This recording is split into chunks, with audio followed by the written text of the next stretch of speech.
The wind beyond the wall had its own voice. Jon Snow listened to it as he rode, fur-trimmed cloak snapping behind him, Ghost a white shadow at his gelding's flank. The wind came down from the frosted peaks wailing like lost children, then fell to a low, steady murmur between the pines.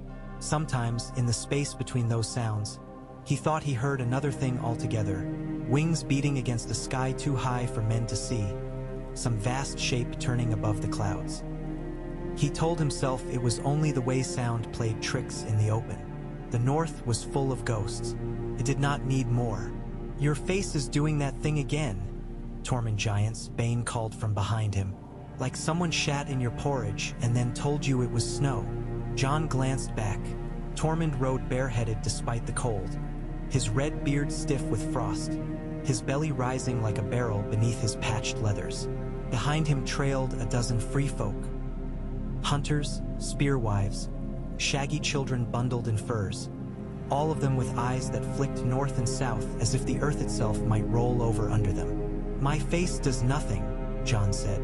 "It's a face. It's a brooding face," Tormund said proudly, catching up until their horses rode knee to knee. "You're like some sad crow statue nobody bothered to take down, even after we broke your wall. Only now you don't have a wall, just all this." He swept a gloved hand toward the snowfields and scraggly dark trees. "You should be happy. You're free. Free." The word sat oddly in Jon's chest. He could feel Ghost's mind at the edge of his own. Alert, watchful, hungry. The direwolf's nose twitched, picking up scents Jon could only guess at. Hare and elk, cold iron, old blood buried under ice. Somewhere far away, another scent was moving toward them. Jon did not know what it was, only that when it brushed Ghost's senses, the direwolf's hackles lifted and his ears pressed flat. "We're not far from the camp," Jon said instead of answering. "Your people will want the meat." Tormund snorted. "Your people now, Snowboy. You've been north of the wall longer than I've been sober. That's not long," one of the spearwives called, laughter carrying in the cold air. "It's longer than you'd like," Tormund shot back. Then, more quietly to Jon, "You know they look to you, not to me. I'm just the pretty one." Jon looked ahead. They were riding down out of the hills toward the valley where the free folk camped.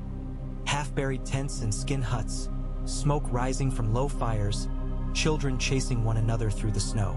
Beyond the camp, the land rolled on, white and gray and endless. The sky itself seemed pressed low, heavy with the weight of more snow yet to fall. "They shouldn't look to me," Jon said. "Then stop walking in front," Tormund said, shrugging. "Walk behind. See if they follow the arse of a man instead of his head." A few of the riders laughed. Jon did not. Ghost ranged ahead, white against white, and for a moment Jon almost lost him. Only the flash of red eyes gave him away as he turned to sniff the wind again, uneasy. Smoke curled from the scattered fires in the valley. Not just wood smoke, Jon realized. There was another smell beneath it. Sharper, acrid, hot even in the cold air. Ghost stopped, nose lifting, and a low growl rattled in his chest. Jon's horse shied. He patted the gelding's neck to calm it, though his own heart had started to beat faster. "Do you smell that?" he asked. Tormund sniffed theatrically, then frowned. "Smoke, smoke. Not like this," Jon said. "You feel that?" The air pressed against his face like the heat from an open oven door, sudden and wrong in a world made of ice. It was gone a heartbeat later, as fleeting as a breath on a blade. They rode on. As they neared the camp, people looked up from their work. A girl with a scar across her nose waved with the hand that wasn't clinging to a half-frozen rabbit. An old woman straightened from a cook fire, her broken teeth flashing in a grin. Men carrying a bundle of fresh cut would stop to watch Jon and Tormund pass, murmuring among themselves. "Lord Snow," someone called. "Did you bring us a queen in your saddlebags?" "No queens," Tormund answered for him. He's still trying to figure out what to do with the last one. A few laughed, though the sound was nervous. Jon kept his face still. Somewhere, deep under the snow and the open sky and the years that had passed, A throne of twisted black iron and melted swords stood in a ruined hall, and a woman with silver hair turned toward him with trust in her eyes. His hand clenched on the reins. Ghost trotted alongside his horse until they reached the center of the camp. People parted in front of the dire wolf, wary and respectful. Ghost was as much a herald of Jon's presence as the black cloak he no longer wore. "Jon," a wildling woman said, stepping forward. Her hair was white where age hadn't left it thin, but her eyes were bright. "You're back just in time. We've got a problem. A sign." "Signs are your business, old Hilda," Tormund said. "Jon's for brooding and looking pretty." She ignored him, eyes fixed on Jon. "Come." She led them past the nearest fires, past the circle where children were learning to throw spears at a carved wooden effigy of a seven-pointed star, past the hut where a young man with a missing eye sharpened obsidian arrowheads. Ghost went ahead, fur bristling. Jon followed, stomach tight. They came to a patch of trampled snow at the edge of the camp. A ring of people stood there, silent. The smell hit Jon fully now. Burned fat, scorched hair, something that was not just wood or man or beast, but all of it together. The snow was slick and wet under his boots as he swung down from his horse. "It fell from the sky," old Hilda said. At the center of the circle lay what might once have been an elk. The antlers were gone, burnt to blackened stumps. Its hide had split and curled back, flesh beneath charred and de-smoking. The snow around it had melted into a dirty, steaming slush, streaked with red. Tormund frowned. "Lightning?" "There were no clouds," one of the hunters said. "Sky was clear as a clean blade. We heard something, a scream. Next thing we know, this beast falls in the snow, already burning." "It's a sign," old Hilda repeated. "Fire from the sky, the old powers stirring. Last time we saw such things, there were dead men walking and ice spiders in the night. This time..." Her gaze slid toward Jon. "This time it smells different." Jon didn't want to ask. "Different how?" "Like burned stone," she said. "And something else. Heat that isn't from wood." Her cracked lips twitched. "A dragon crow. The Firechild's beast has come back to us, or one like it." It was as though the world narrowed, the sounds of the camp pulling away like the tide receding from shore. Jon stared at the carcass. Beneath the char, beneath the ugliness of cooked meat, he saw the pattern of the burns, the way the flesh had been torn, not in ragged streaks but with a strange, terrible precision. He had seen that before. He had watched a dragon's breath melt walls and men as if they were wax. "It came from the south?" he asked, his voice oddly distant in his own ears. "No," the hunter said. "From there." He pointed north, deeper into the land beyond the wall. "That's impossible," someone muttered. "Impossible." Tormund spat on the snow, where it hissed faintly against lingering heat. "Look around you. We fought ice demons and bone walkers. I fucked a bear. Nothing's impossible." An uneasy ripple of laughter moved through the ring, then died. Ghost circled the carcass once, nose wrinkling, then backed away with a soft whine. His eyes found Jon's.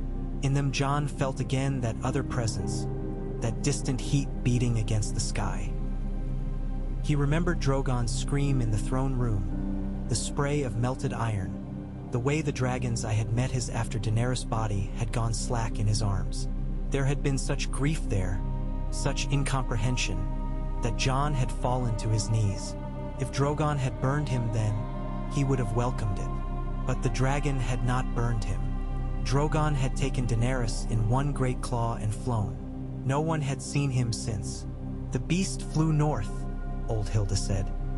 "Maybe it found its way over the wall. Maybe it found something here, something it likes." Her look was sharp as any spear. "Something that calls to it." Tormund's eyes swung from the burned elk to Jon. "If it's a dragon," he said slowly, "and it's near, we'll see more of this. Animals, trees, maybe people set alight like candles. It'll be hungry, angry too. I'll wager." "It's alone," someone else said. "Dragons are never alone for long." They murmured then. of old tales brought from south of the wall, of the Targaryen kings and their beasts, of the dance of dragons, when dragon fought dragon in the skies above Westeros. They spoke of Valyria in the east, and the doom that had swallowed it in fire and shadow. Names but faint, but the fear under them was real. Jon listened without speaking. The elk steamed in the cold air. Above, the sky stretched empty, pale blue shading toward gray. No wings. "Whatever it is," Tormund said at last, "we'll find it. Or it'll find us. If it is your Fire Witch's beast, well, you knew her better than any of us. Maybe you can ask it not to eat too many of my people." He said it lightly, but his eyes were serious. Jon thought of Daenerys as she had stood on the walls of Dragonstone, her hair whipping in the wind, eyes full of a fierce, lonely purpose. He thought of her in the throne room, of the warmth of her mouth, of the knife in his hand and the way it had gone in so easily. He thought of the look on Drogon's face, the way the dragon's grief had dwarfed his own, ancient and terrible and vast. "If it's Drogon," Jon said, "I don't know that he'll listen to me." "Then you'll listen to him," old Hilda said matter-of-factly. "Things like that don't move through the world without leaving stories behind. You were in her story. You might be in his." Her words lodged somewhere deep, where Jon had tried to keep empty. That night he dreamed of fire. He stood on the edge of a cliff he did not recognize, the ground beneath his boots rough and black, veins of something glossy and sharp running through it. Below, an ocean seethed and frothed, waves crashing so violently they seemed to boil. Ash fell from a sky that glowed red, and in the distance jagged towers of stone jutted from the sea like broken teeth. A shadow passed over him. He looked up, and there, filling the sky, came Drogon. The dragon's wings blotted out the red light, his scales glistening black and crimson, his eyes twin pits of molten gold. He descended in a rush of heat and wind, landing so hard the ground shuddered. Jon staggered, hand going automatically to a sword that was not at his hip. Drogon lowered his head. Behind the dragon stood another figure, half shrouded in swirling ash. Silver hair whipped in the hot wind. A dark coat clung to a slight frame. When she lifted her head, her eyes were not purple as they had been in life, but a strange, almost luminous shade, like the heart of a flame. "You killed me," Daenerys Targaryen said. Jon could not answer. His throat clenched. His tongue felt thick and useless. The weight of her gaze pinned him to the spot. "You killed me," she repeated. "You killed our child." "There was no child," he rasped. His voice came out raw. "You said." She smiled then, and the smile was like a crack opening in ice to reveal lava beneath. "Not that child," she said, reaching to lay her hand on Drogon's neck. "This one, this bond, fire and blood. You gave me your trust, Jon Snow, your love, then you put a knife through it." "I had to," he said. "You would have burned the world." "Perhaps I was meant to," she said. Her hair floated around her like pale smoke. "Perhaps that was the cost F. Or better days." Drogon's gaze turned on him. Jon felt himself laid bare. Every choice, every regret, every failure. He saw the bodies in the streets of King's Landing, the ash falling like gray snow, the silent ruins of the throne room. He saw his father's face, or the man he'd thought was his father, stark and solemn. Saw Sansa's wary eyes, Arya's steady ones, Bran's unreadable stare. He saw the Night King shatter under the force of Arya's dagger, saw the wildlings passing through the open gate of a broken wall. "What do you want from me?" he whispered, the question torn from him. Drogon opened his jaws. Fire surged within, gathering, a rising roar that filled the world. Jon braced for pain. Instead, the flames washed around him without burning, hot and bright and blinding, flooding him with the smell of scorched iron and something older, stranger. Stone cracking, deep earth shifting. In the fire, he heard a word, not in any tongue he knew, but in something older than language. He understood it anyway. Come. He awoke with a cry, heart hammering. his shirt soaked with sweat despite the cold. Ghost was there, pressing close, his fur warm. The direwolf's eyes glowed in the dimness of Jon's hut, and behind them Jon felt something like the echo of the dream's heat. The world outside was silent. Then, faint at first but rising, came another sound. People shouting, feet pounding, a young voice shrieking in terror. Above it all, a distant, bone-deep roar rolled across the night, turning his blood to ice and fire all at once. Jon threw aside his furs and grabbed his cloak. Ghost was already at the door, hackles high, teeth bared. The night outside was a confusion of motion and sound. Men and women stumbled from their tents, grabbing spears, axes, whatever they could seize in hands that shook. Children clung to their mothers, wailing. The sky was a low, oppressive lid of cloud, leaking thin, pale moonlight. Then the clouds split. Fire lanced downward, a spear of orange and white that struck a line of trees on the far edge of the camp. The pines exploded into flame. Heat washed over the free folk even from that distance, searing exposed skin, making eyes water. Above the blazing tree-line, something vast and dark wheeled. "Drogon!" someone screamed, the word breaking apart in terror. Others took it up, half-word, half-animal sound. "Dragon! Dragon! Get back!" Tormund bellowed, shoving people away from the edge of the camp. Away from the trees. Get the little ones under cover. Smoke rolled toward them, thick and acrid. Snow hissed and turned to steam where burning branches fell. Jon stood in the midst of it, cloak whipping around his legs, heart beating a ragged rhythm that were half fear, half something he refused to name. The dragon descended. Drogon was bigger than Jon remembered, or the night made him seem so. His wings spread from one side of the burning wood to the other, cutting the sky in two. Firelight ran along his scales, licking at them, turning them from black to blood red. His eyes burned brighter than the flames consuming the trees. He soared over the camp once, low enough that the wash of his wings sent tents collapsing and men sprawling. Ghost bristled, a snarl rattling through his ribs. Children screamed, faces upturned, hair whipped back. The dragon's shadow passed over Jon, heavy and hot, and for an instant he was back in King's Landing, watching a city burn. Drogon banked, rose, then came down in the open space beyond the last ring of huts, his great claws digging furrows in the snow. Steam billowed up around them where the heat of his body met the frozen ground. He folded his wings slowly, the membranes crackling with hot air, and lowered his head. His gaze found Jon. The camp fell into a stunned hush, broken only by the crackle of burning trees and the whimpers of those too frightened to hold sound in. Tormund swore softly under his breath. "7 bloody hells," he muttered. "He came for you." Jon's throat was dry. "Stay back," he said, not looking at Tormund, not taking his eyes off the dragon. "All of you, stay back. If you're going out there alone, you're madder than I thought," Tormund said.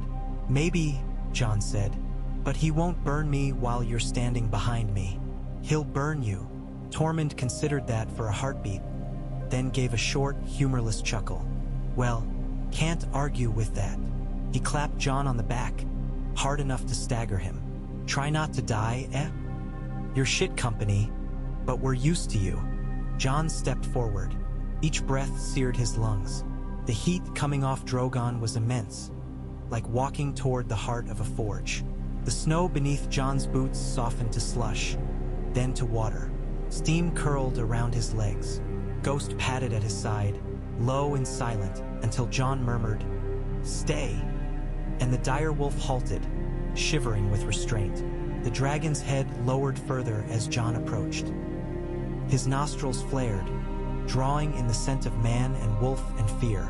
His teeth, each as long as a man's arm, glinted in the firelight. His eyes, those molten, burning eyes, never left Jon's face. When Jon was close enough that the air itself felt like it was blistering his skin, he stopped. The last time he had stood this near to Drogon, there had been a woman beside him, her hand on the dragon's muzzle, her laughter carried away on the wind. She had looked at him with such fierce, shining belief that he had believed in himself. For a little while. "Drogon," he said now, voice rough. "It's me." The dragon's pupils narrowed to slits.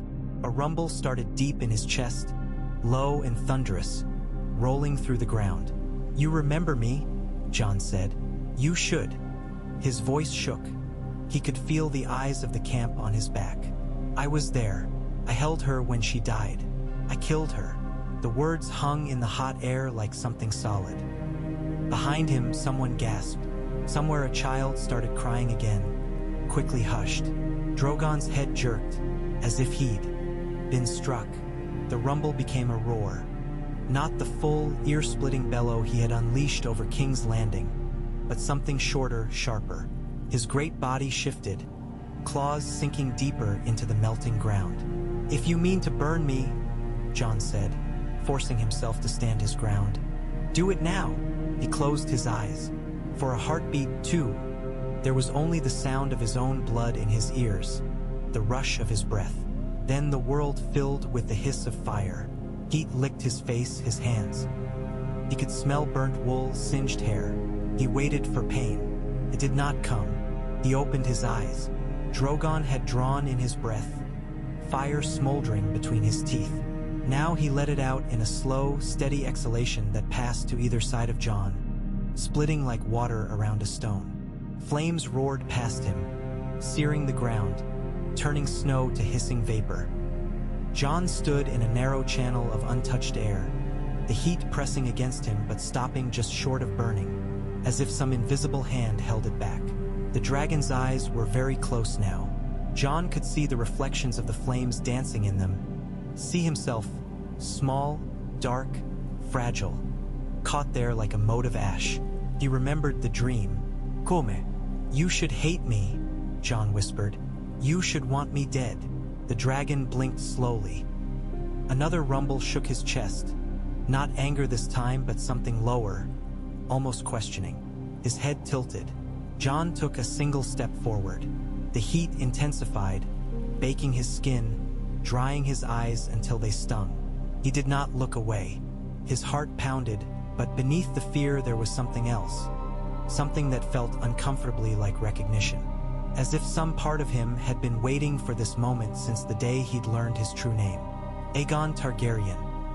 The words came unbidden to his mind, along with the memory of Sam's face, of Bran's steady gaze. "You have a claim to the throne," they had said, like that was something he should want. The throne was gone. The queen was dead. The war he'd fought for his whole life had ended, and it had not brought peace. It had only emptied him. The dragon's breath washed over him, hot and heavy. Jon reached out his hand. His fingers shook. His palm hovered an inch from Drogon's scaled snout, where the black plates gave way to a softer, leathery gray near the nostrils. The heat there was almost unbearable. His flesh felt like it might blister. He thought of Ghost, the first time the direwolf pup had put his small, sharp teeth gently around Jon's fingers instead of biting. Of Longclaw, heavy and alien in his hand when Jeor Mormont had given it to him, then familiar as an extension of his arm. Of every step that had led him here, to an empty wilderness and a dragon's gaze. He closed the distance, his palm pressed against hot scale. For one heartbeat there was only contact, skin and fire, man and beast. Then something lurched in the pit of his stomach, as though he had stepped from solid ground into empty air. The world tilted. It was like falling into an open sky. He was in two places at once. He was Jon, standing before the dragon, hand outstretched, heart pounding. He was also something vast, something that lived in the rush of air over wings, in the beat of a heart the size of a horse, in the coil and release of muscle powerful enough to topple towers. He smelled the camp, fear and sweat and meat and smoke. He smelled Jon and all of that, sharp and distinct, familiar as a remembered wound. He saw himself as the dragon saw him. Small, fragile, upright, wrapped in fur and leather. He tasted memory. Not words, not pictures, but impressions burned deep. A silver-haired woman laughing as she scratched the tender spot under his jaw. the dizzying joy of flight with her on his back, her legs gripping his sides, the sudden shock, the scent of blood, the way her body had gone still, all the warmth leaking out. The man who held her, who had made that happen. The pain of it, bright and white and endless. The hunger for fire, for destruction, for release. He had flown then. He had flown until the world changed beneath him, until the sea boiled and mountains bled steam, until he had found a place that sang to his bones. Hot stone, old voices whispering in the earth. There, he had lain for a long time, coiled around his loss. But even that had not been the end. In the dark, in the deep, something had called. A thread of blood and fire, of song and shadow, winding through broken halls and forgotten chambers. Other heartbeats, other flames. Something waking, and through it all there had been this man, this scent, this presence, this half-remembered pain that was not only pain. Jon tore his hand back with a gasp. He staggered. For a moment the world lurched again, the camp spinning around him, faces a blur of pale and dark against the snow. He put a hand to his head. Ghost was at his side suddenly, pressing against his leg, grounding him. Drogon huffed, a rush of hot air that ruffled Jon's hair. The dragon's head had lowered further, until the tip of his snout almost brushed the ground. His wings folded tight to his sides. The great muscles of his body trembled, as if fighting some instinct. Behind Jon, the camp held its breath. "He won't burn us?" Tormund called, his voice high and strained in a way Jon had never heard before. Jon swallowed. His mouth tasted of ash. "Not if I ask him not to," he said, surprised to find the words coming out clear. "Sure. And will you?"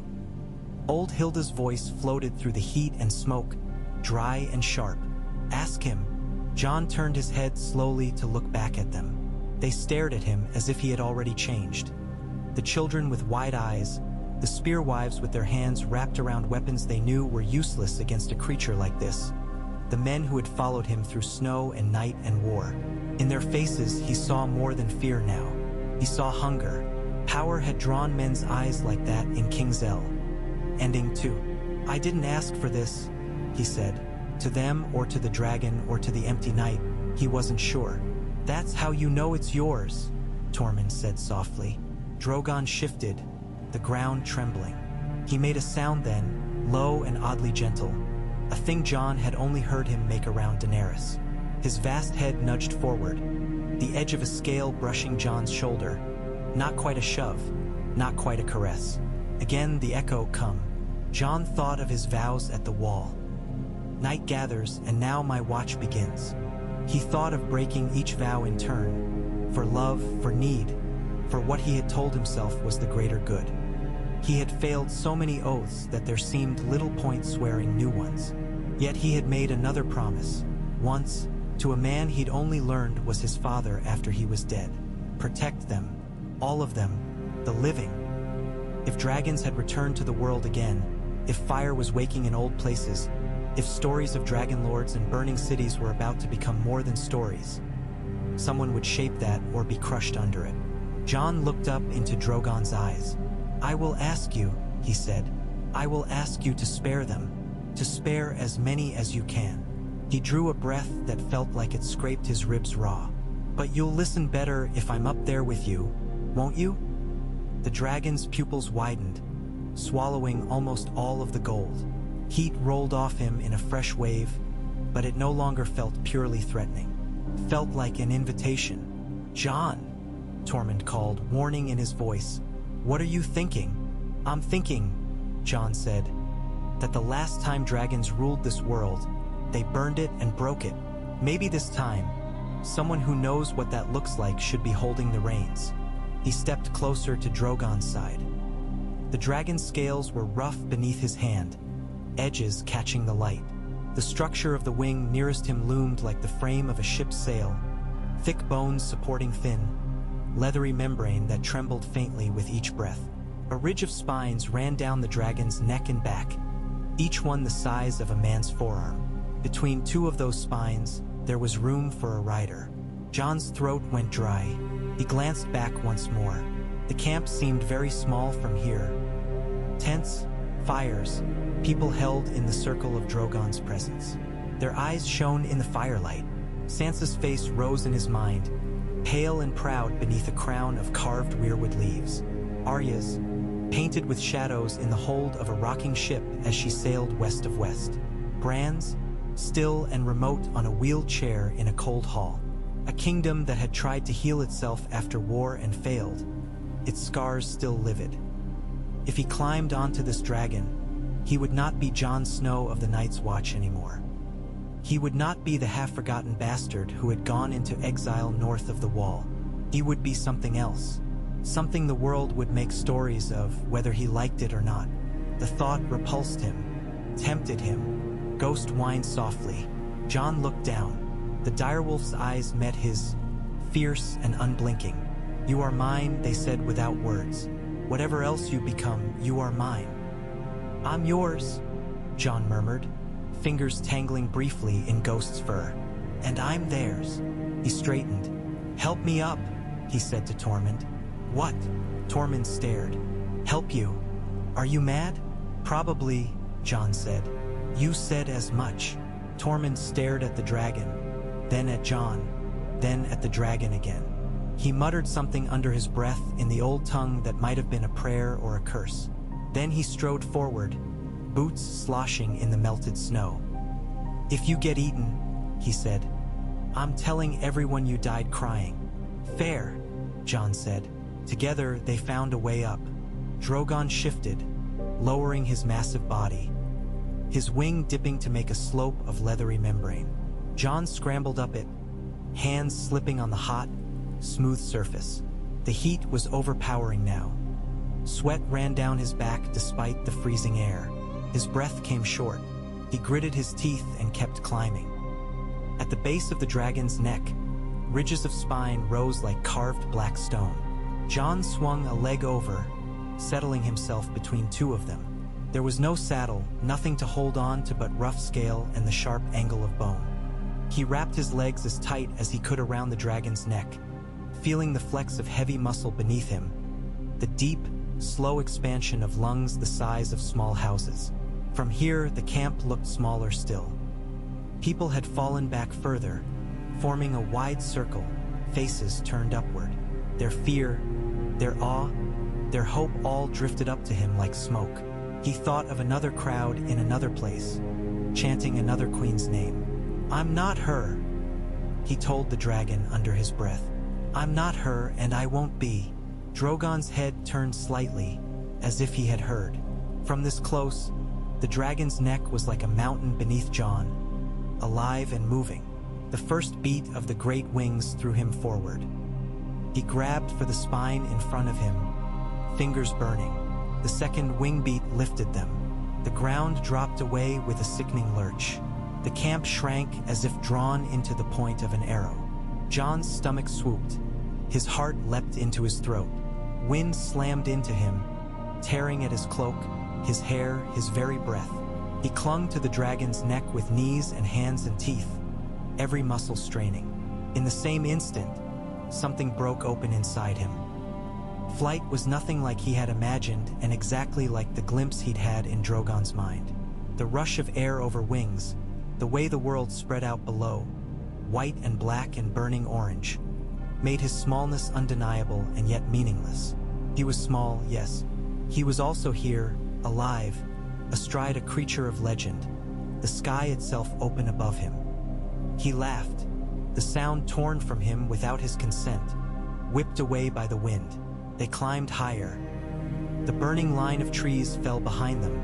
The camp became a cluster of orange dots. The wall lay to the south, a broken white snake across the land. The far north stretched ahead. Forests and frozen rivers, hills and mountains, all muted beneath the pale light of the moon. Drogon's wings beat, each stroke a thunderous push against the air. Jon's body moved with him, learning the rhythm by instinct. He realized, with a jolt, that he was not afraid of falling. The dragon would not let him fall. The bond he'd felt when he'd touched Drogon's snout pulsed now through every point of contact. A shared awareness, a mutual testing. He closed his eyes for a moment and let that flow through him. Through Drogon, he could smell the cold and the heat, taste the difference between the smoke of burning pine and the lingering ghost of human fires. He could feel the updrafts rising from dark valleys, sense the subtle shifts in air that marked changing weather. The world was bigger like this and sharper. In the dragon's mind, under all that sensory richness, there was still grief. It vast and old already, pressed into the spaces between breaths. It centered on a figure of silver and flame and blood, on an absence coiled beneath his heart. But there was not only grief anymore. There was curiosity. Who? The sensation asked in a way that had nothing to do with words. Jon opened his eyes. The horizon stretched in all directions. The world he had fought for again and again lay below, scarred but still here. He thought of roads to the south, of cities rebuilding, of lords scheming in quiet rooms. He thought of letters he had not answered, of ravens he had not sent, of a name he rejected and could never quite escape. "I don't know," he said to the wind and the dragon and himself. "I don't know who I am up here." Yet some answers were already forming in the spaces left by that admission.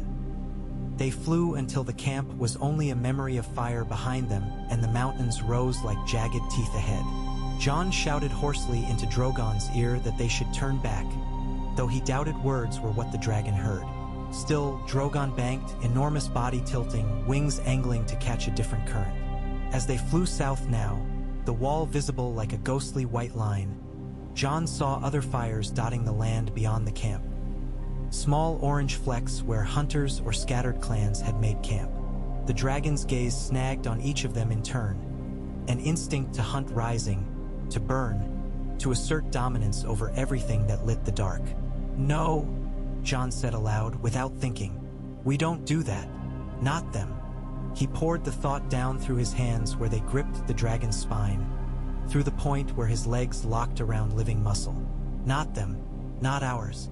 Drogon's chest rumbled. Hunger bit at the edges of his awareness, sharp and reptilian. Jon let it touch him, let himself feel it. For a moment he was ravenous, wanting to dive, to rend, to taste hot blood. He drew breath and turned that hunger away. There, he thought instead, focusing on a flicker of movement far below. A herd of elk moving through the snow, their breath steaming. There, the dragon answered. They dived. The sensation of dropping was almost more than Jon could bear. His stomach lurched. His vision blurred with wind and speed. He tucked himself lower against Drogon's neck, making himself small. Ghost's distant consternation brushed his mind, then faded as they descended out of even a direwolf's reach. Snow rushed up. The elk scattered, hooves churning the white into clumps. Drogon opened his jaws, and this time when he loosed his fire, Jon was ready for it. The blaze hit the ground in a narrow cone, precise and deadly. It caught the edge of the herd, not the middle, felling two beasts instantly. The rest veered, panicked, and fled. Drogon banked again, steadying in the air above his kill, smoke trailing from his nostrils. Jon's heart pounded. The smell of burned meat rose. His own mouth watered, unbidden. "Better," he said hoarsely. They landed beside the blackened carcasses in a flurry of snow and steam. Jon slid from Drogon's neck, legs weak, knees nearly buckling as his boots touched the ground. His whole body vibrated with adrenaline and cold and too muchness. He had to put a hand against Drogon's side to steady himself. The dragon eyed him, then the elk, then him again. One of the bodies he dragged closer with a casual swipe of claw, tearing the charred flesh open, hot blood steaming. He took a bite, teeth slicing through bone and meat with ease. "Share," Jon said reflexively, a word from Winterfell kitchens, from ghost-pale memories of a father who had insisted his sons learn the value of what they ate. Came out half a plea, half a jest. Drogon flicked an eye at him. Then, with a strange deliberateness, he hooked one claw under the second elk and nudged it toward Jon, pushing it across the snow until it lay at his feet. Jon stared. The beast was still smoking, smell almost overpowering. The hair was burned off in places. The hide was split. "Right," he muttered. "That's..." Thank you. He laughed then, breathless, unsteady. Somewhere far behind him, in the camp they'd left burning on the edge of the wilderness, people were surely telling stories already. Of Jon Snow riding a dragon into the sky, of Lord Snow who had been a king and a bastard and a dead man and now perhaps something else again. He had flown. He had steered the hunger of a dragon away from his people. He had felt, for the first time in a very long time, like he was not merely enduring the world but shaping it. Terrified him. Ghost caught up to them some time later, winded but determined, fur rimed with frost.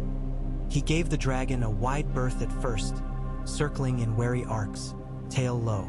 Drogon watched him with narrowed eyes, a low rumble in his chest not unlike amusement, if dragons could feel such things. Slowly, cautiously, the dire wolf shortened the distance, nostrils flaring. "So," Jon said, sitting on a rock with his cloak wrapped tight, a knife in his hand as he carved strips of meat from the second elk. "Here we are, a man, a wolf, and a dragon. If someone had painted this scene when I was a boy at Winterfell, I would have thought them mad." Ghost huffed. Drogon exhaled a puff of hot air that sent smoke curling around Jon's head. For a moment, with the firelight dancing over black scales and white fur and his own scarred hands, he could almost pretend this was only another strange turn in a life full of them, something that could be folded into the quiet of the north. Then he looked south. The wall cut the world in two, even broken. Beyond it lay kings and queens and lords and small folk who would hear, sooner or later, that a dragon had returned to Westeros and that someone rode it. Men would talk of omens and curses, of prophecies and bloodlines, of threats and opportunities. Old wounds would itch, old hungers would rouse. Jon thought of Sansa reading a raven's message in Winterfell, her brows drawing together. Of Tyrion in some distant city, lips pursed, mind already turning. Of men who had never seen dragons wondering how they might use one without understanding what such power did to everything it touched. He had tried to walk away from that once, to vanish into the snow and let the world be what it would be without him. And the world had followed him anyway. Beside him, Drogon tore another chunk from the elk, the muscles in his neck bunching. He radiated heat in the cold like a moving forge. Jon felt the dragon's attention drift south as well, in a way that had nothing to do with sight. There was something out there, a faint echo, a far-off song on the edge of hearing, a thread tugging on the deep old parts of him, other fires, other callings. "What do you feel?" Jon asked quietly. Drogon's head lifted, nostrils flaring. He made a small sound, almost a chirp incongruous from such a massive frame. Curiosity again, awareness, an acknowledgement that the world was changing, that somewhere distant, something that smelled like him and not like him was stirring. Jon tightened his grip on the knife until his knuckles whitened. "Of course," he murmured. "It was never going to be just us."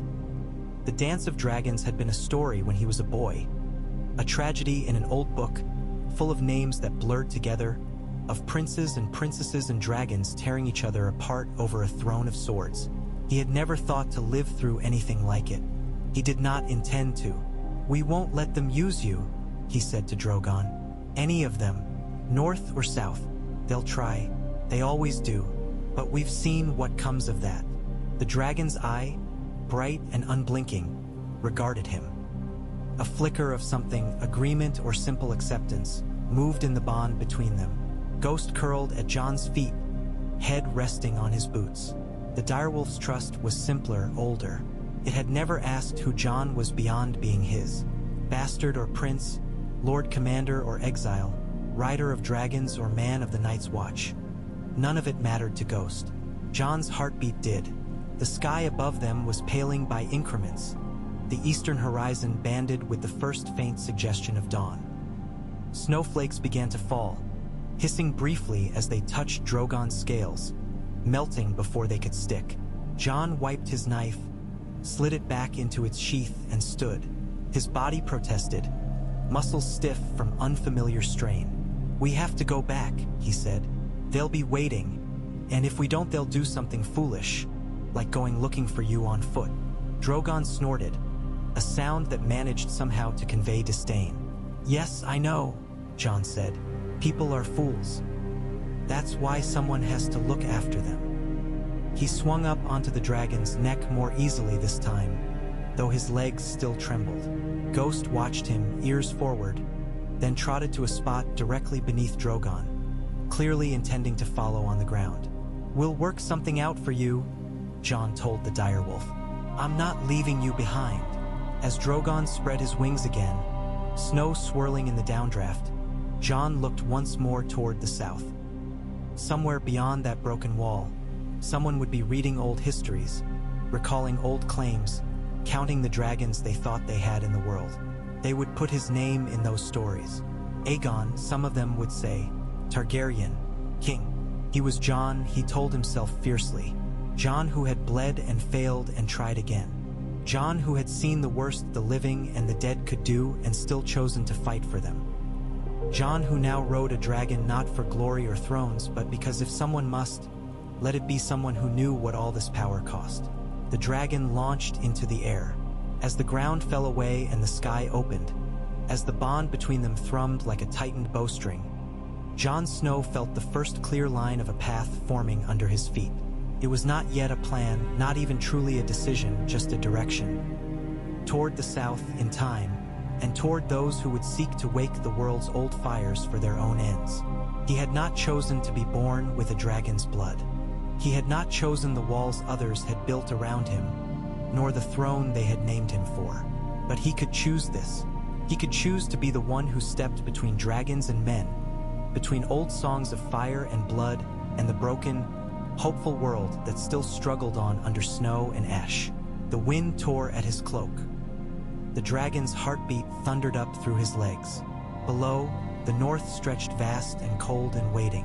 Between one wing beat and the next, the man who had once been Jon Snow of the Night's Watch and the dragon who had once belonged only to Daenerys Targaryen began, without quite knowing it, to write another kind of story together.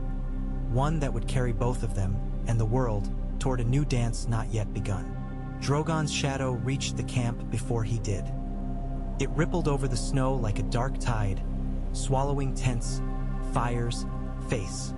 As turned up in fear and wonder, children pointed. A few dropped to their knees.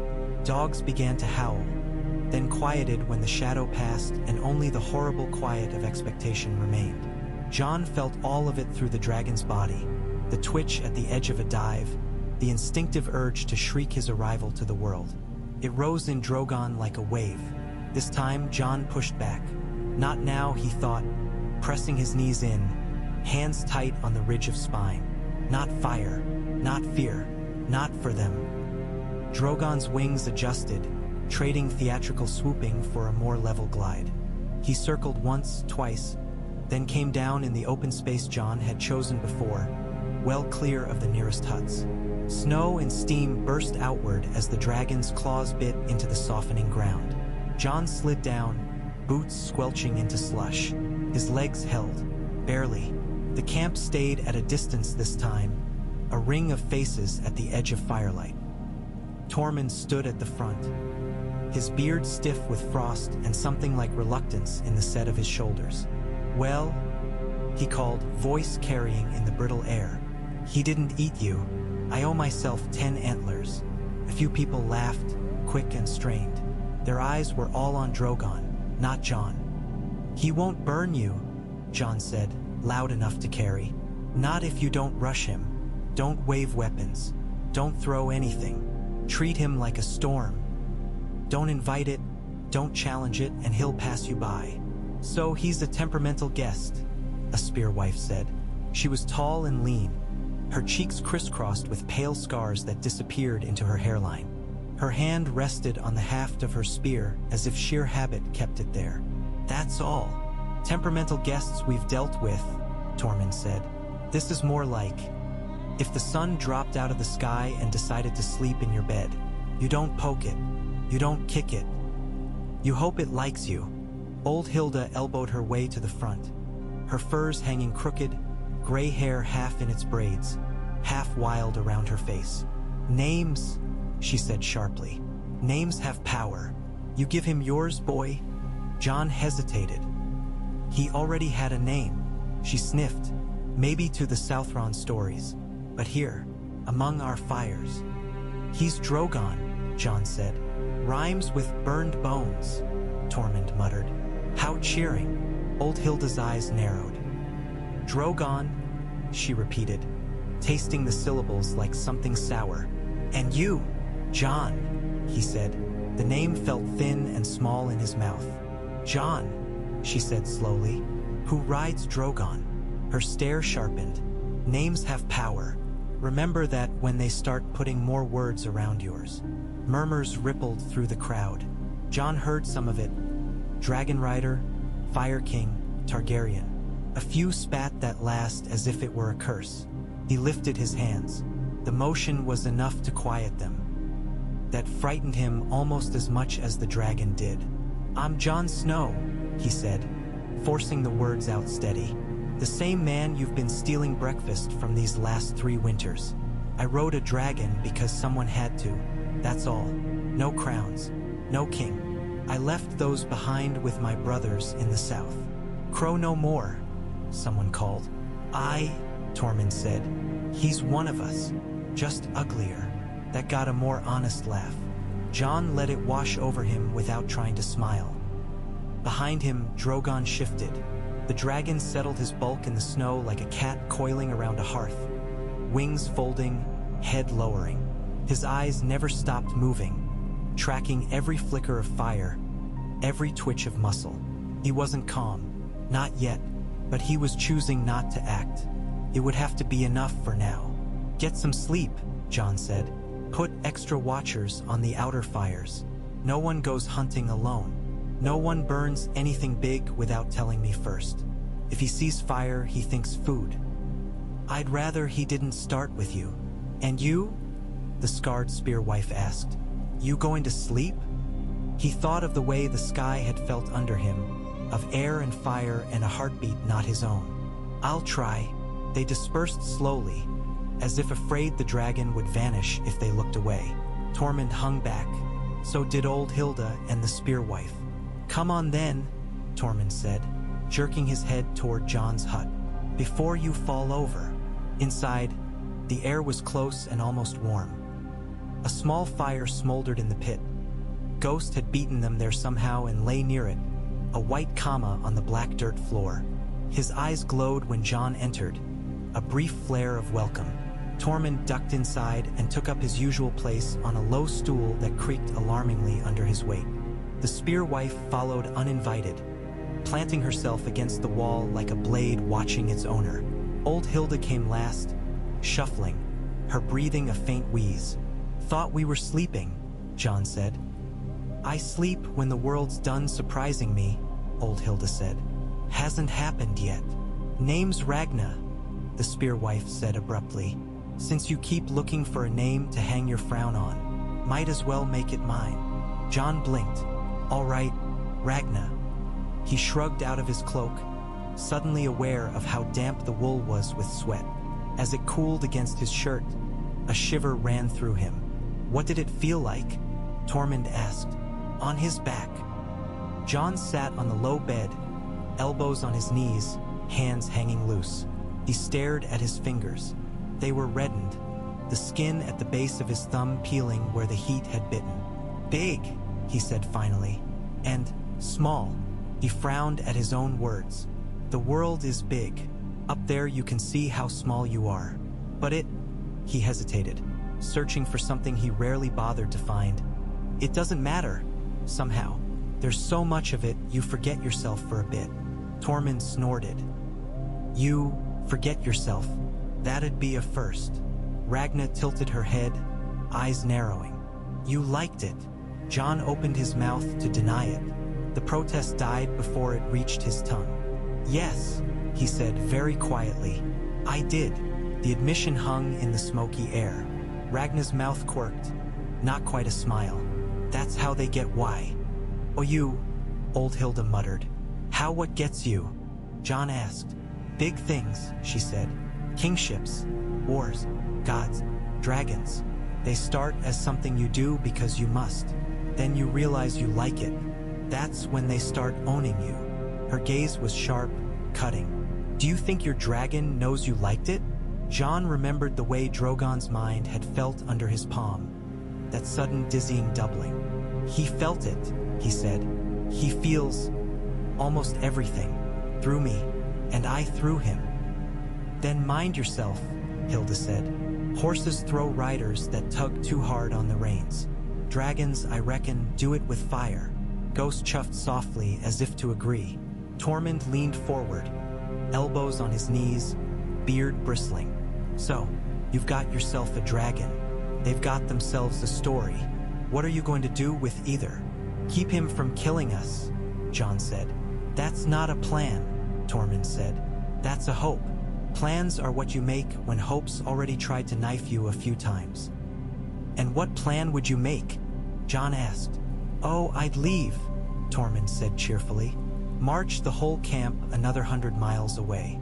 Let you and your lizard have your little flying lessons somewhere I'm not. But, he scratched his beard, eyes considering Jon. They won't go. Half of them are starving for something like this. You can feel it in the air. Starving for what? Ragna asked, though her eyes said she already knew.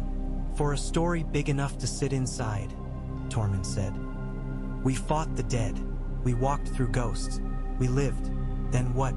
Hunting, fucking, bickering, freezing. Same as always. Only now there's this hole where the fear was. He waved a hand.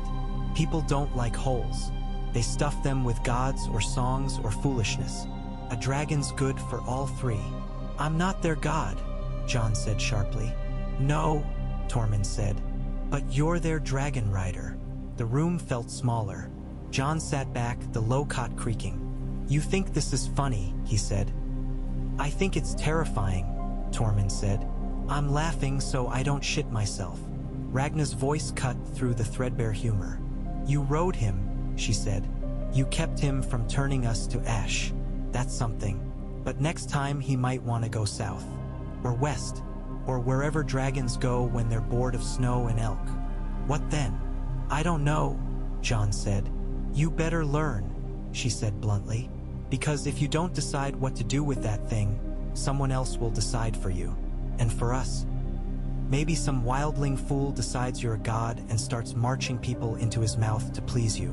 Maybe some southern lord decides it's time to reclaim a bit of the old fire and rides up here with promises and chains. Either way, we burn. He met her gaze. You're very cheerful for someone I just met. I watched my brothers die in the snow, she said. One to dead men, one to southern steel. Cheer's expensive now. I don't waste it on lies. Decide, Snow. Or we'll all pay for your drifting. Ragna speaks truth, old Hilda said, surprising him. The old songs are waking. I can feel it in my bones. A dragon doesn't come alone. He drags stories behind him like chains. Chains. Jon rubbed his wrists unconsciously, thumb tracing the phantom line where shackles had bitten once. I don't want a throne, he said. I don't want their wars. I want... He trailed off. He had been about to say peace, but the word felt useless, childish. I want quiet, he finished lamely. Quiet flew away the moment he landed in our yard, Tormund said. You had your chance at quiet. Sneaks off into the snow with only me, a few stubborn fools, and some big white dog for company. That's as quiet as your life was ever going to get. Then you went and whistled up a dragon. I didn't whistle. You called him, old Hilda said calmly. You just didn't know you were doing it. Jon swallowed. Sleep, she said. All three of you. Morning will come carrying more trouble than this room can hold. I smell it. Best you meet it with eyes open. After they left, the hut seemed emptier than it had before, despite the dragon lying like a dark hill beyond the walls. Ghost padded over and put his head on Jon's knee. Jon's hand found the familiar fur, fingers twisting in the scruff. I didn't call him, Jon murmured. I swear I didn't. He found me. Ghost's eyes half closed, unconvinced but resigned. The direwolf had stayed with Jon when he'd gone to the wall, when he'd gone beyond it, when he'd died and come back. A dragon was only the next in a long line of dangerous decisions. When sleep came, it was not gentle. He was on the cliff again, the black rock beneath his boots hot enough to blister. The sea below roiled, more steam than water. Drogon crouched at the edge, wings half spread, tail lashing, itching to fly. But they were not alone. Shapes moved in the red haze beyond the cliff. At first Jon thought they were towers, pillars of fused black stone like dragonstones. Then they shifted, scales catching the reddish light, and he realized they were dragons, dozens, scores, their silhouettes jagged against the glowing sky. Some were small, barely bigger than horses. Others rivaled Drogon, their wings casting vast shadows. Their eyes burned in a dozen shades. Red, gold, pale green, some an eerie, ghostly blue. Their necks wove and writhed like a living forest of serpents. The rock beneath his feet pulsed like a heartbeat. Drogon roared. The sound was answer and challenge both. It rolled out over the crowd of dragons, shaking their ranks. A few answered short, sharp cries, deep bellows that made the very air vibrate, high keening calls that knifed through Jon's bones. Others only watched, their eyes slitted. He felt Drogon's mind in him, bright and fierce. Pride, fear, recognition. Mine, that feeling said, directed outward and inward both. Mine, mine. Jon took an involuntary step back. He reached for the knife at his belt and found nothing there. He was unarmed, standing on a cliff in a lawn. "D of dragons." A voice spoke behind him. "This is where the world ends," Daenerys said, "and begins again." He turned. She stood close enough to touch, silver hair whipping in an unfelt wind. Her face was calm, almost serene. Her eyes glowed faintly, like coals banked under ash. "Valyria," Jon said hoarsely.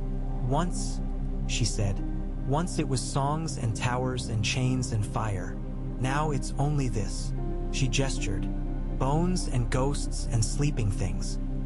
The dragons shifted restlessly, tails scraping rock. A few took wing, circling overhead. "Sleeping," Jon said. She tilted her head, studying him. "Did you think he flew away to grieve and nothing else?" Her gaze slid to Drogon. "He came here, home." The fire in him woke the embers in the stone. "You can feel them, can't you?" Jon swallowed. Beneath the heat of the rock he felt something else. A slow turning, like the grinding of massive gears deep underground. A pressure, as if the earth itself were drawing breath. "The old blood bred them," Daenerys said. "Shaped them, taught them to answer. They burned the world and built it again and called that peace. Then they lost them. Dragons died. Songs ended." She smiled, small and bitter. "Until me." Her eyes flicked back to him. "And him." "I killed you," Jon said. "And the world lived." "Did it?" she asked softly. "Look at it."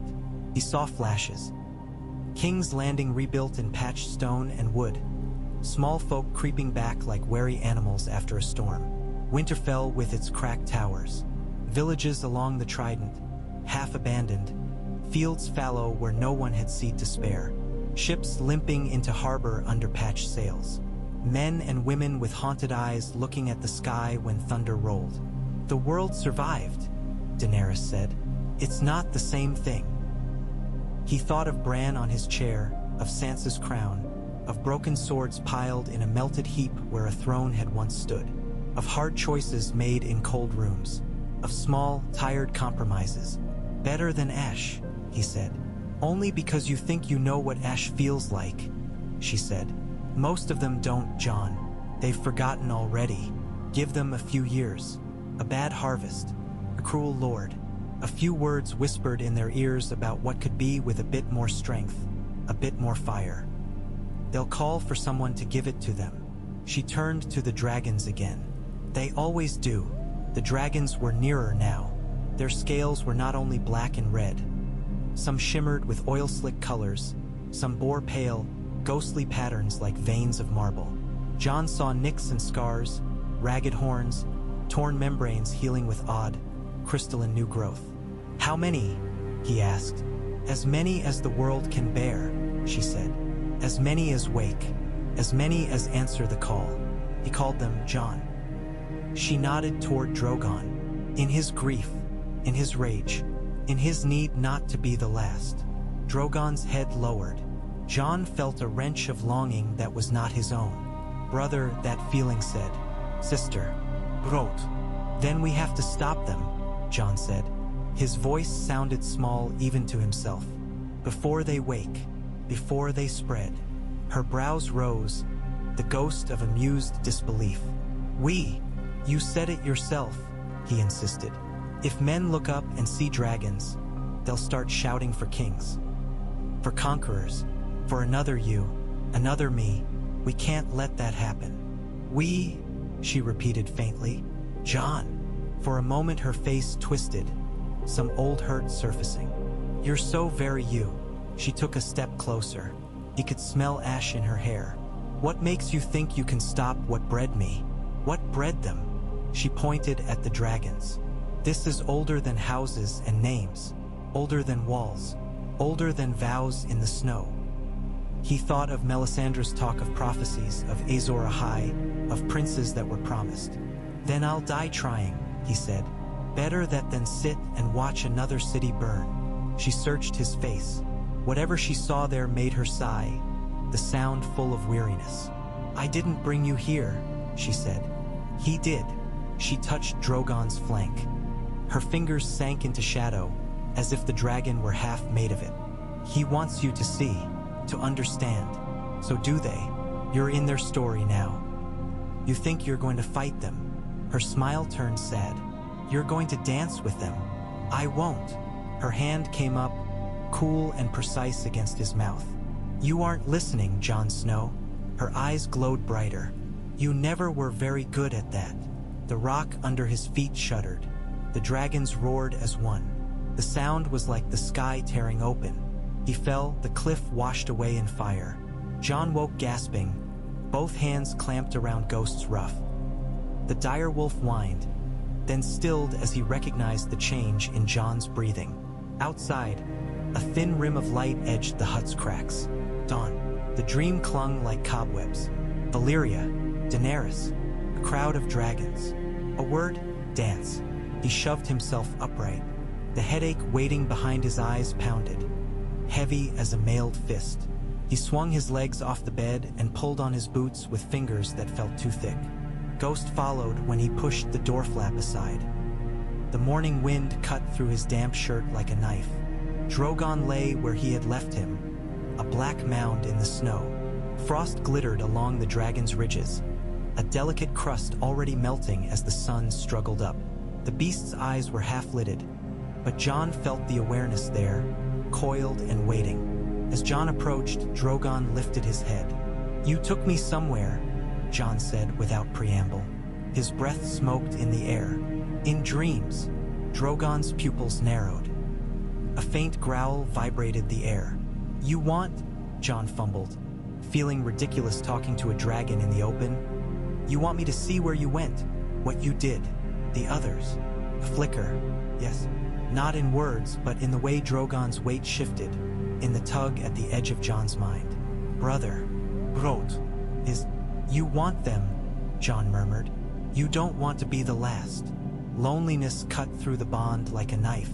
Jon had known tea, had absence since the day he'd walked away south of the wall, leaving brothers, sisters, company behind. It had hit him again when he'd watched Daenerys vanish into the sky in Drogon's claws. To feel it magnified through the dragon was almost unbearable. We can't have more of you, Jon said. We barely survived one Dany, one war, another dance like the old one with dragons on both sides. That would end everything. Drogon snorted. Steam jetted toward Jon's face, hot enough to sting. This time Jon didn't flinch. I know what you'd say, he went on under his breath. You're dragons. You don't care who builds what down there. You burn, you feed, you fly. It's men who make meaning from it. The dragon's eyes remained on him, implacable. You're not just beasts, Jon said softly. You chose her. You grieved her. You brought me there. You picked me up last night instead of setting me on fire. There's thought in you. Choice. The moment stretched. He was aware of others stirring at the edges of the camp now, heads peeking from tent flaps, eyes watching. So choose, he whispered. Help me stop them, or at least, keep them from burning it all to ash. In answer, Drogon simply breathed, a slow exhale that washed over Jon like the blast from a forge. The dragon's shoulder, half turned toward the south, twitched. Restlessness rolled through him like muscle under scale. Jon looked along that line, past the smoking stub of the burned trees, past the white expanse beyond, toward the invisible horizon. Something's moving, he said. Out there. He didn't need Drogon's confirmation to know it. Old Hilda had felt it in her bones. Ragna had heard it in the way people said dragon like prayer and curse both.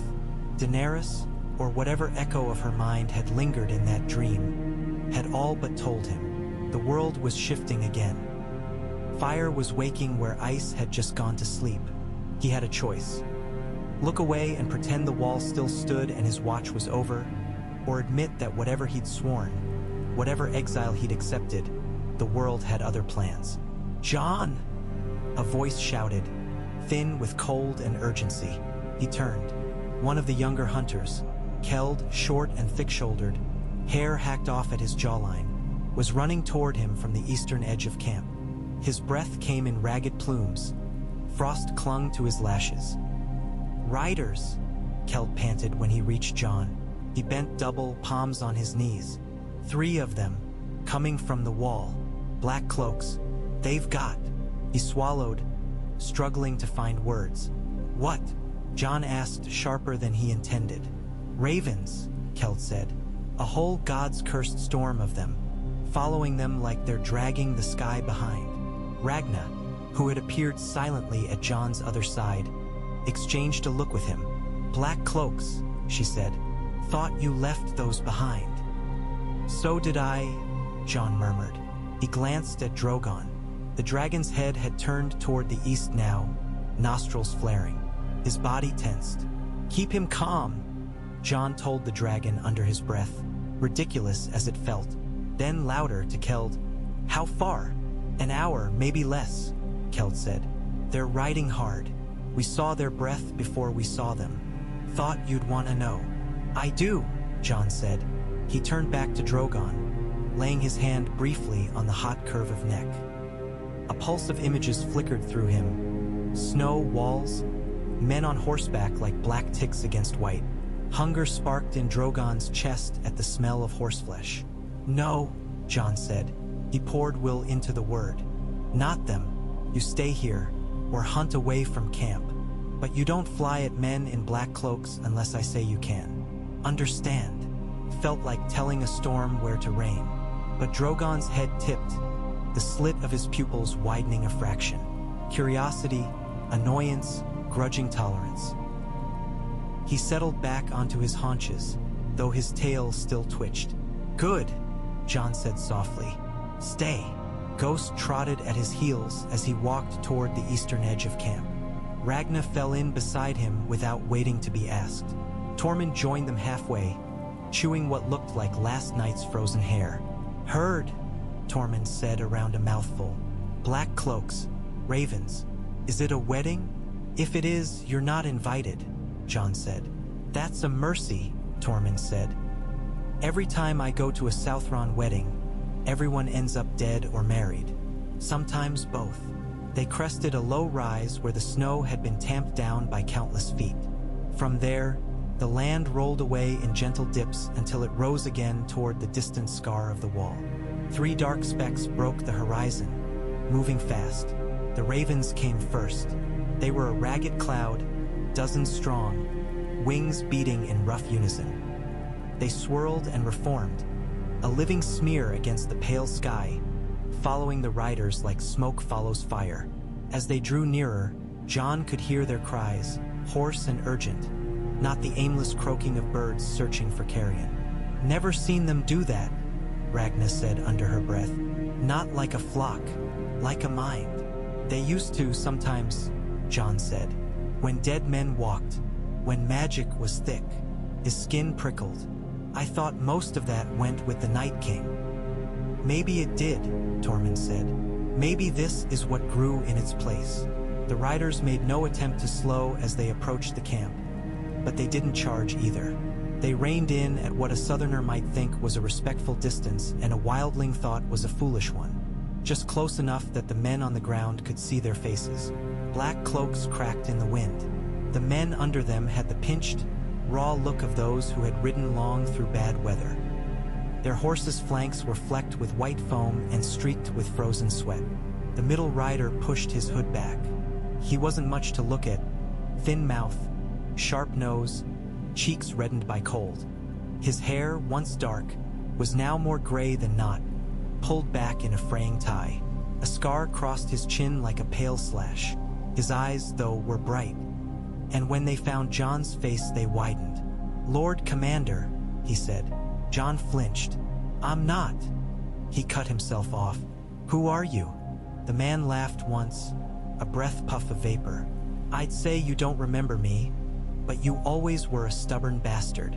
He nudged his horse forward a few paces. "Tom Barleycorn, if you please. They used to call me that in the barracks on account of I'm half from the south where they grow something other than snow." Jon searched his memory. A boy hauling water. A man on the practice yard getting knocked down and always getting back up. Night's Watch brothers blurred together sometimes. Black among black. Then something clicked. "You mouthed off to Ser Alisur," he said slowly. "Called him a pickled codfish. You were cleaning stables for a month." Tom's grin flashed, quick and crooked. "That's the one." He bowed awkwardly in the saddle. "These days they call me Lord Commander. Lucky for them the wall's shorter, or they'd have had to find someone wiser." "You?" Tormund said incredulously. "They put you in charge of the crows? You're scrawnier than when you came through our camp last." Tom eyed him. "And you're redder, and broader, and still alive, which I'll take as proof the gods have no idea what they're doing." Ragnar's spear shifted minutely. Ghost's fur bristled, but his snarl stayed low and quiet. "The Watch sent you," Jon said. "Why?" Tom's gaze slid past Jon, toward the dark hump of Drogon.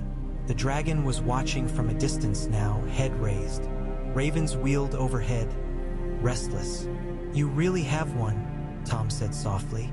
"I thought the ravens were drunk." He shook his head as if to clear it. "But that's not why I'm here, though it's not why either." He reached into his cloak and drew out a leather tube, capped at both ends, the sort used to carry messages where weather might ruin parchment. "This came from Winterfell," he said, "written by Queen Sansa in her most gracious hand. We read it at Castle Black because that's our duty. Then I decided I'd best bring it to you myself, since if I just sent it north and hoped it found you, I'd be sitting in the ruins of the wall in a year wishing I'd done more." Jon's chest tightened. He hadn't heard Sansa's name spoken in months. He took the tube. The wax at one end bore the imprint of a direwolf's head. His hand shook slightly as he broke it. The parchment inside was thick and crisp, the handwriting precise, each letter formed as if it had been standing before an audience. "Jon, I hope this finds you well and not dead. If you are dead, I shall insist the next raven specify it so that I may save ink in future. There is no easy way to say this, so I will be plain. 3 weeks ago, a ship out of White Harbor bound for King's Landing reported being shadowed at sea by a shape in the sky. The captain swore on every god he could name that it was a dragon, bigger than any he had seen in the war, with wings that blotted out the moon. It circled once, then flew east. At first I thought it a sailor's tale. Then other reports came. Fishermen off the Fingers say they saw fire on the horizon where there should be only water. A watchtower on Dragonstone sent word that the earth there has been shaking, and stones near the shore are warm to the touch even in the cold of this late autumn. In King's Landing, some claim to have dreamt of shadows with wings. And here in the north, our own ravens have been restless. King Bran, says the birds carry strange images. Heat, stone, wings, blood. He does not know all of what it means, or he will not tell me. Your name has been spoken in the Red Keep more than once since these reports began. They remember that you rode with the Dragon Queen, that you killed her, that you were sent north in exile instead of being put to death. Some say that was mercy. Some call it folly. Some say that if dragons return, the true king they were meant for will return with them. I know what you will say, that you want no part of this, that your watch is over. You told me as much when last we spoke. I have tried to honor that as far as I can. I have not told them everything. I have not told them who you are in truth. But rumors have a way of finding their own legs. I ask you now, as your sister and as a queen, do not ignore this. You have always put the realm before yourself, no matter how it hurt you. I will not command you, that is not my right, any more than it was before King's Landing. But I will ask, if dragons are waking, if old fires are rising, the man on one of their backs should be someone I trust. I trust you. Come south if you can. If you cannot, send word. We cannot dance blind. Whatever you choose, know that Winterfell's gates would open for you, envied exile or no. Sansa Stark, queen in the north. The last words blurred. Jon realized he had been holding his breath and let it out in a rush that shook. He read the letter again, slower. The sarcasm at the beginning brittle and fond. The honesty after, the trust. Some say that if dragons return, the true king they were meant for will return with them. He could see the faces in those words, the lords of the Reach measuring their grain stores against their pride. The highborn of King's Landing, weighing loyalty to Bran against old stories of dragon lords. The remnants of the small council, remembering what a single dragon had done and imagining what more might. He heard Daenerys in his mind. They'll call for someone. He felt Drogon shift behind him, a heat at his back. Well, Tom asked, you going to invite me in for a drink? Or is this where we all die? Jon refolded the letter carefully, his fingers steady now. He slid it back into the tube and met Tom's gaze. You knew what it said, he said, before you brought it. Tom shrugged. I suspected. The ravens kept bringing bits and pieces. Bran's birds, other birds. We'd see things when we looked in their eyes. Flames, wings, your bloody face. He scratched at his scar. I may not be smart, but I'm not stupid. I put a few things together. And you still came, Jon said. Well, Tom said, if the world's going to end, I'd rather be near the man who stopped it once already than sitting on the wall waiting for the stones to fall on my head. Tormund barked a laugh. I like this one. Keep him. Jon's mind spun. Valyria in dreams. Dragons in the east. Dreams in King's Landing. Sansa's request. Drogon's loneliness. We cannot dance blind, she had written. Tormund's word echoed hers from another angle. Decide. I can't leave, he said. Ragna's jaw clenched. Old Hilda, who had crept up without him noticing, she had a knack for that, grunted. You can't stay either, she said. My duty is here, Jon said. These people will burn if you don't learn to ride that lizard better, Ragna said. But they have legs. They can move. The South doesn't. Not from dragons. They build stone and stay under it and hope it doesn't fall on them. You know that. Her eyes were hot. You're the only one here who's seen both sides of the wall. You can't pretend you haven't. Tom shifted in his saddle. I'm not telling you to march to King's Landing with fire at your back, he said.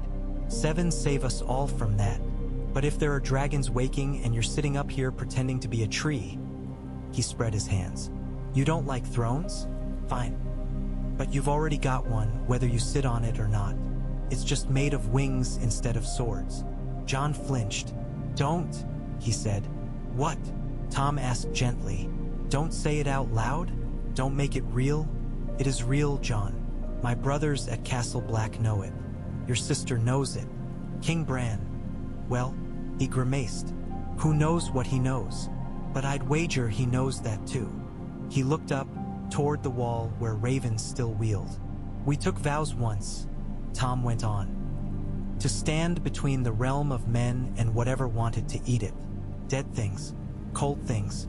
If dragons are what's next, seems like the job's the same. Just hotter. I'm not. Jon's voice felt thick. I'm not their Lord Commander anymore. We don't always need offices to do the work, Tom said. Seems to me you never did. Silence fell.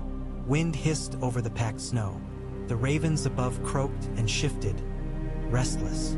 Ghost bumped John's hand with his nose. In his eyes, John saw only himself reflected. No crowns, no thrones, just the man who had fed him scraps under a table in Winterfell once. Long ago. He dragged in a breath that hurt. I won't come south yet, John said finally. Tom's jaw tightened a fraction. Tormund grunted. Ragna's shoulders, which had bunched as if she were ready to argue with fists, eased a hair, waiting. I don't know how to ride him well enough, John said, nodding back toward Drogon. I don't know how far he'll go before he decides he's had enough of my say. I don't know what's waking in Valyria, only that something is. If I fly in half-ready, I'll do more harm than good. So you'll do nothing? Ragna demanded. He met her eyes. I didn't say that. He looked at Tom. Go back to Castle Black. Tell them I heard. Tell Sansa I got her letter. Tell them. He swallowed. Old words rose in his mind. The lone wolf dies, but the pack survives. Tell them I'll come, he said. When I can. When I must. But not yet. I need to learn him, and he needs to learn me. If we're going to stand between the world and whatever's waking, we can't stumble. Tom studied him for a long moment. You always did like doing things the hard way, he said. But there was something like relief there, too. I'll tell her. She'll shout at the paper, you know. Then she'll get angry at a wall so no one sees. Then she'll start planning. I know, John said, a faint ache of homesickness twisting in his chest. Tell her I'm still trying to do right, even if it doesn't look like it from there. No one's ever known what you're doing from there, Tormund said. Half the time I don't know, and I'm right next to you. Tom shifted his reins. One more thing, he said. The ravens. They came with me because they wanted to. Some of them are brands. Some aren't. They want you to know what they know. If I send them north, will you watch? I don't know how, John admitted. King Bran, is the one who does that. Tom shrugged. Maybe, maybe not. Things like this, he gestured at Drogon. They don't always stick to one person, or one way. Let them find you. See what happens. John thought of the dream, of seeing through Drogon's eyes, of feeling the spin of air under wings, of Valyria's heat. Maybe he didn't need to sit in a tree to see through other eyes. I'll try, he said. Tom nodded. That's all anyone can ever pull out of you. I'll try. Funny how often it works out in everyone else's favor. They took food and rest for a few hours, the watch riders inside the circle of camp and outside the circle of relaxed shoulders. Old habits were hard to break. Wildlings eyed the black cloaks with suspicion. The black cloaks eyed the wildlings with wariness. Tormund eased it some by being loud in both directions. You hear he's a Lord Commander now? Tormund told anyone within earshot, clapping Tom so hard on the shoulder the smaller man nearly pitched into the fire. They'll be making me a maester next. Get me one of those chains. I'll eat it. Only thing you'll read is the cook's pots. Tom shot back. Men laughed, tension thinning. Dragons or no, people still laughed at the sight of a big man threatening to eat scholarly jewelry. Ragna kept watching John. When the watch riders left, the sky had gone flat and white. The ravens followed them as far as the first rise. Then, as if hitting an invisible wall, they spun as one and arrowed back toward the camp. John stood alone when they came. Ghost lay at his feet. Drogon watched from further off, the dragon's head just visible above the huts like some grotesque gargoyle. The ravens settled arrow. UND John in a rough ring hopping in the snow. Their black feathers soaked up the new light. Their eyes were beady and bright. Bran, John said into the cold air. Is that you? Or are you just a flock of nosy birds? Whether or not his brother heard, the ravens did something unmistakable. They stepped closer, in unison, then bowed their heads once, twice, like men acknowledging a lord. John's skin crawled. Don't, he said. I'm not. Images crashed into his head. They were disjointed, like glimpses through many eyes at once. A tower on Dragonstone, its stones sweating moisture on a cold day, as if something hot simmered behind them. A crack in a cliff face where molten light pulsed, dim and deep. A pale dragon, thin and wary, picking its way along a rocky shore, wings scarred. A boy in King's Landing staring up at the sky from the steps of the ruined September, tears of wonder on his cheeks. Sansa bent over a map of the north, moving black and red stones with fingers that trembled only when no one watched. Above it all, the faint, distant sensation of wings. Many wings. Jon staggered, ghost pressed against his leg, teeth bared at the ravens. Drogon's roar rolled across the camp, making the birds hop and flutter. "All right?" Jon croaked, clutching his head. "All right, I see." The visions faded. The ravens scattered, some rising to the bare branches of a nearby tree, others taking off in dark bursts of wings, disappearing into the gray sky. Ragna approached cautiously. "You look like you drank a whole cask of bad mead," she said. "And then someone hit you with the cask." "I saw," he started, then stopped. "I saw enough. Enough to know what we are?" she asked. "In the way of it," Jon said. "One path between two fires." Her mouth twisted. "Better than being the kindling, I suppose." That night, after the camp's noises thinned to small clinks and quiet murmurs, Jon walked out to where Drogon lay. The dragon's bulk was a dark hill against the lighter snow. His eyes gleamed faintly, catching the stars. Frost rimed his wings. His breath steamed. As Jon approached, a plume of hot air enveloped him, welcome and oppressive at once. He put a hand on Drogon's side. The scale was hard, the skin beneath hot and alive. "We're going to have to learn each other fast," Jon said. "Faster than I'd like." Drogon's eyelid dropped half-closed, then rose again. The great chest expanded under Jon's palm. A pulse beat through the dragon's ribs and into Jon's hand, staunch and steady. "When I ride you," Jon went on, "I can feel something of you, and you of me. If we're to do this, whatever this is, we'll need more than that. We'll need trust. You trusted her." He swallowed. "I betrayed that. I won't pretend I didn't. But I'm here. I'm not running from you, or from what you mean." A flicker. The ghost of Daenerys' hand against dark scale. Her laugh. Her warmth. Her death. Fire. "I killed her because I thought it was the only way," Jon said, voice raw. "I might have been wrong. Maybe there was some other path.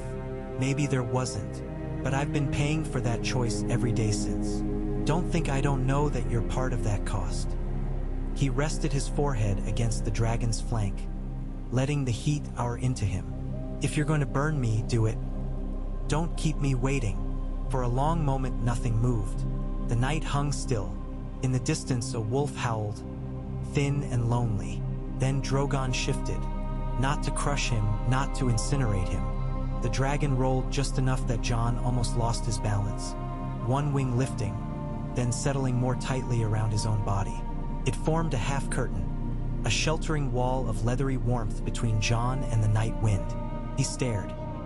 "You ridiculous beast," he whispered. Something like a laugh and a sob tangled together. Ghost huffed and stalked closer, as if offended to find someone else being allowed in so close. He wedged himself between Jon's legs, forcing Jon's knees apart until there was room for direwolf and man both against the dragon's side. Wrapped in wing and fur and heat, Jon looked up through the gaps to the thin scattering of stars. His thoughts spiraled. Valyria's dream heat, Sansa's measured words, Bran's ravens, the reports of dragons at sea. Fire waking in an already scarred world. He didn't want this, any of it. He also couldn't imagine stepping aside and letting someone else take it. "All right," he said into the dark, to himself as much as to the dragon and the gods and whatever cracked old magic still watched the world. "Here's what we do." He spoke softly then, shaping the edges of the path he'd glimpsed in the air that morning, turning direction into something like plan. He would stay north for now. He would fly with Drogon each day, learning how far they could go, how quickly they could turn, what the dragon would accept and what he would fight. He would send ravens south with Tom, and more later, with what he saw from the sky, truth as best he could tell it. Not threats, not boasts, warnings, descriptions. He would tell Sansa when he thought he could come without bringing disaster on his back. He would watch, through ravens and dragon eyes both, for signs of other wings. For now, they were rumors, distant shadows in dream and distant sea. When they became more, when the first dragons New Woken took to the air above some unsuspecting village, when men began to name them for their own purposes, that would be when he could no longer wait. He would not be a king. He refused that. But he could be a voice that dragons might heed and men might trust. It was a fragile thing, this intention. Ideas are. They tear easily on the sharp edges of the world. But it was something. Drogon's heart beat under his cheek. Ghost's fur rose and fell with each slow breath. Between them, between ice and fire, Jon let his own breathing match theirs. He did not know yet that in the months to come, the first reports of a pale dragon over the Tepstones would turn whispers to shouts, that a boy with silver in his hair would step forward in King's Landing claiming a name too heavy for his shoulders, that in the east, in the steaming ruins of a drowned empire, more eggs would crack. He did not know yet that the world would not wait for him to be ready, any more than it had at the Fist of the First Men or the Battle of the Bastards or King's Landing. All he knew was this: a dragon had chosen not to kill him. A wolf had chosen to stay by his side. A sister had chosen to trust him still. He was tired of being dragged into great tales. If there was to be a dance, this time he would step, not stumble. Night closed around them. The snow fell, soft and relentless, settling on wing and fur and dark hair. Somewhere above the clouds, unseen in the dark, the first faint tremor of another pair of wings beat against the sky like a question waiting for an answer.